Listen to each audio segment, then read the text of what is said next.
Well, hey there. I'm Keith Farron, and going to take a break from Bible study tips and study tools and stuff to share an interview with you. A few weeks ago, my family and I had the chance to go see the new movie that comes out actually 2 weeks from today, Breakthrough. True story about an amazing miracle involving a family with a middle school boy in St. Louis that happened 4 years ago. This is a fantastic movie, and my 10-year-old loved it, my 14-year-old loved it, my 16-year-old loved it, and my wife and I absolutely loved it. I highly recommend it. But here was what was interesting is little did I know that last weekend I would end up speaking at the same conference as Jason Noble, the real life pastor who walked through this family, the pastor of the church where this family attends, and got a chance to sit down. We found an empty room and set up my iPad, so it's a fantastically professional video, and just sat down and had about a 10-15 minute conversation about that family, about making the movie, about some things that have happened with some of the people portrayed in that movie and what's happened in the time since. So take a look, and then starting on April 17th, get to this movie. Grab some friends, fill up the theater. It is a fantastically acted movie, as well as a challenging and inspiring and encouraging film. Absolutely wonderful on all accounts. So take a look at the interview and then go see the movie. Well, I'm here with Jason Noble. Good to have you here. Great to be here. Thanks. Jason is the real life pastor of the story Breakthrough. This is coming out as a movie here, days from now. Days. We are close. We are really close. And my wife and all three of our kids and I had a chance to see the movie at a preview last month. Awesome. And then I find out 2 days ago that you and I are both going to be at the conference. Works out good. So I'm like, okay, how about we sit down and I throw my iPad out here. Let's do it, man. High quality professional video production of interview. That's what this is. An iPad in a break room that's not being used this hour. I love it. Let's do it. So Breakthrough, give us, for somebody who hasn't seen a preview, doesn't know anything about the movie, what is the story of Breakthrough? Definitely. So the story of Breakthrough is about a 14-year-old boy in St. Louis, which happened just 4 years ago. He fell through the ice. He was under for 15 minutes. When they pulled him out, they pulled him out dead. Icicles hanging off of his body. I mean, he was dead. I mean, there was just no hope. And so they worked on him for another 45 minutes at the ER. And at that moment, after an hour and 8 minutes of no pulse, no oxygen, they got ready to call time of death, and they walked in the room. His mom Joyce came in, and in a split moment decision, she basically walked up to the bed and said, "Holy Spirit, bring my son back to life." And every apparatus, and it wasn't that quiet. They said the whole hospital heard her. She's a fierce mama bear. Walked in and she prayed, "Holy Spirit, bring my son back to life." And at that moment, every apparatus came back to life. I mean, he had a heartbeat.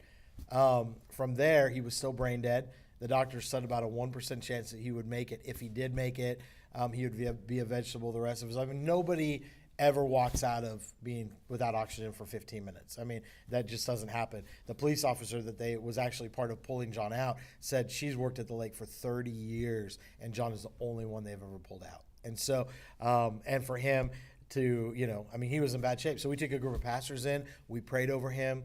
After a series of incredible miracles, his mom praying, community praying, John walked out of the hospital 16 days later, completely healed. And that's what the movie Breakthrough is all about. And what's cool to me is if God can do it for John, he can do it for anybody. Right. And that's what our heartbeat has been, to say, hey, no matter what you're facing, no matter what you're walking through, God is still a God who breaks through situations. Yeah, and I think one thing that our family, as we were driving home and we're, nobody's on their phones, nobody's doing anything, we're just talking. It's kind of just like an awe moment, right? I think one of the things that blew us away about this particular movie and this particular story is there have been some high quality Christian movies come out in the last several years, and a skeptic could still look at that and go, oh, I think they're making it up, or oh, they're just embellishing this, or whatever. But John's story and Joyce's story and your story is one that is completely verifiable. 100%. Nobody's saying, oh, I saw something that nobody else saw. You're like, Okay, we had a dead kid who's not dead, so Standing either- right in front of you, right? I mean, like he's standing right in front of you, right? Right. And there's 301 pages of medical records to back up what the doctors are saying. Yeah. I mean, so like it just doesn't get any different. I mean, it doesn't. How do you argue? Even the greatest skeptic, you know, some people might say, well, the water was cold, but the doctors say it wasn't cold enough. That you know, that John was too big, and there was at least 10 other things that would have killed him beside the cold water drowning. And so, like, the way it's set up, it's like you can try to argue it, but the proof's in the pudding. Right. You know, he's standing there right in front of you as an 18-year-old boy today. Right. You know, so I think it's a resurrection story that is just huge.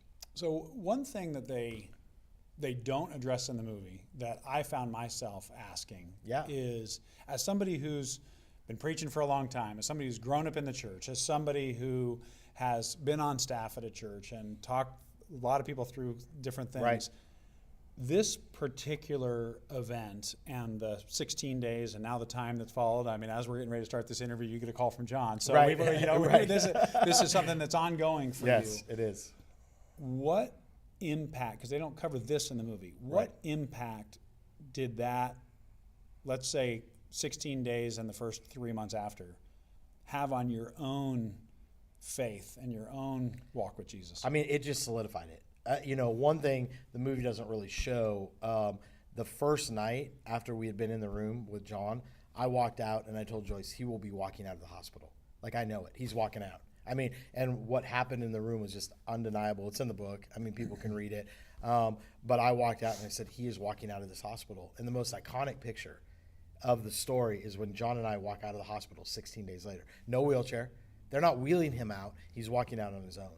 And so it solidified what I've always believed. It solidified, you know, I go, listen, and the reality of it is, it's not because he lived either. Like, that's important. But the reality of it is, it solidified it and said, whether he lived or died, God still heals. God still breaks through. You know, if he would have died, that's the greatest miracle ever. He's saved. He's in heaven, right? And that wasn't what we were praying for, but the reality of it is, and I think this starts a conversation with a lot of people where we're able to talk about some hard questions like, hey, why did God do it for them but not for me? Like, what's the, but if we're really looking at life, we realize that nobody gets out of here alive. We all die. Lazarus isn't alive. John won't be alive. I mean, it's all temporary. I mean, the greatest miracle out of everything that we see is somebody dying and going to heaven, where eternity's set. So I encourage people all the time, I'm like, you got to have an eternal perspective. Like, look at things. Yes, it is painful. It's hard when you lose somebody, but Jesus understands the shortest verse in the Bible, right? Jesus wept. He was weeping for the family of Lazarus. He gets it, and he promises to walk beside us. And so I think that's a big piece to this, that God's really opened up that door to be able to talk with people of how do you walk through moments like this. One last question. Yeah. The movie comes out April 17th. April 17th. Yep. And so go see it. Please. Get 1,000 people, Yes. buy out 4 theaters, make it happen. Yes. So here we are sitting here on the 30th of March. Right. The movie is still almost 3 weeks away from coming out, and you've already seen this movie Huge and this impact. story have an impact on people. Now, we could tell hundreds of stories, but the question that I asked you that you then were able to tell of something that happened just 10 days ago today, Yes. was just of the. It actually was main- even last Wednesday. That's how close it was. It was last Wednesday. Okay, so yeah. Not even 10 days. Yeah, no, I 9 miscounted. days ago. So last Wednesday, something happened with a guy who everybody that sees this movie will see this man say, "I don't know what happened. I don't, you know." It's in the trailer. Yeah, it's in the trailer. This African American man who was part of the team and the guy that actually found him in the lake under the ice is somebody who doesn't believe in God, Correct. An atheist. or maybe he now does. Tell us Definitely. what is happening. So even where. Tommy Shine in real life wasn't quite an atheist. He was not at that point as maybe as strong, but he didn't have a faith. He didn't believe in God. He gave his heart to the Lord last week.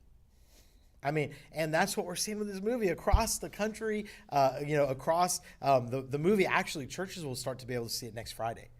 So we'll actually have the pre-sale. Churches Oh, will yeah. be in the theater next Friday. When you think, I mean, like, it's just crazy. And Week from today, baby.